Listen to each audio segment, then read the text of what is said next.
In our passage this week, Jesus is doing a comparison between actually three different people. The main person that it kind of comes out as the hero of Jesus' story here is actually the widow who's going to give everything that she has. But then he's also contrasting her with the rich and even with the teachers of the law. So we're going to start in verse 41 in Mark's Gospel, chapter 12. But I'm going to go back a little bit to look at how Jesus is comparing her also to the teachers of the law. So this is verse 41. Jesus sat down opposite the place where the offerings were put and watched the crowd putting their money into the temple treasury. Many rich people threw in large amounts, but a poor widow came and put in 2 very small copper coins, worth only a few cents. Calling his disciples to him, Jesus said, "Truly, I tell you, this poor widow has put more into the treasury than all the others. They all gave out of their wealth, but she, out of her poverty, she put in everything, all she had to live on." Now, I told you he's comparing these 3 different groups. First of all, the woman this widow who has thrown in all of the money that she has.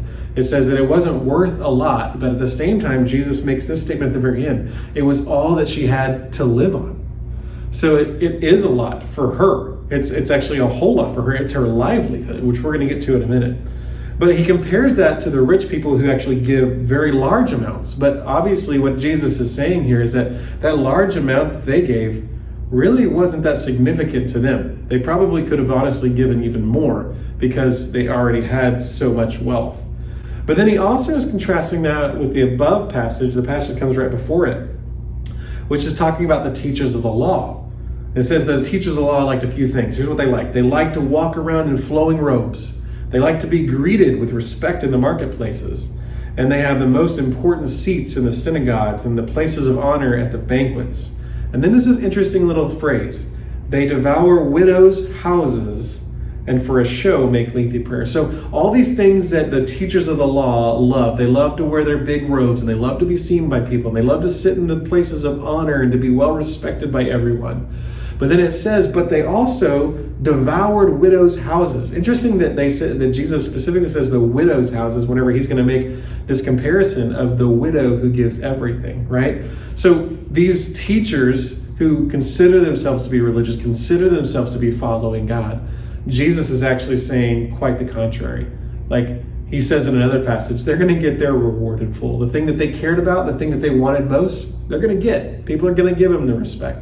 But if they really wanted to honor God, if they really wanted to love God, if they really wanted to follow God, then they'd be a lot more like the widow, because she gave what she depended upon. She gave everything that she had, all that she knew was going to be able to take care of her for her livelihood. She gave that to the treasury. She gave that to the offering, and instead depended upon God to take care of her.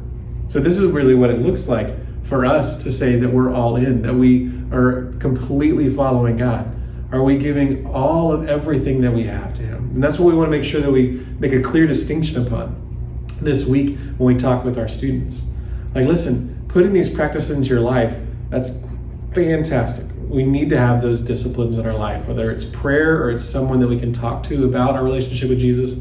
But truthfully, if we're not ready to say, I'm going to follow you with everything that's in me, Jesus, and I'm not saying I'm ready to give you all of me, then we're holding something back and we're not quite following him. It doesn't matter about all those practices we put in our life if we're still not willing to give him all of our heart. And I think there's an important piece too to be seen, that it's not going to be glamorous. The widow snuck in. In fact, Jesus is probably the only one who sees her in this passage. And sometimes that's what it looks like to follow Jesus. Sometimes we're kind of looked over. We're not seen. Nobody recognizes us. I'd love to hear what you have to say about this and how we could apply it to our kids' week this week. So be sure to comment back to me.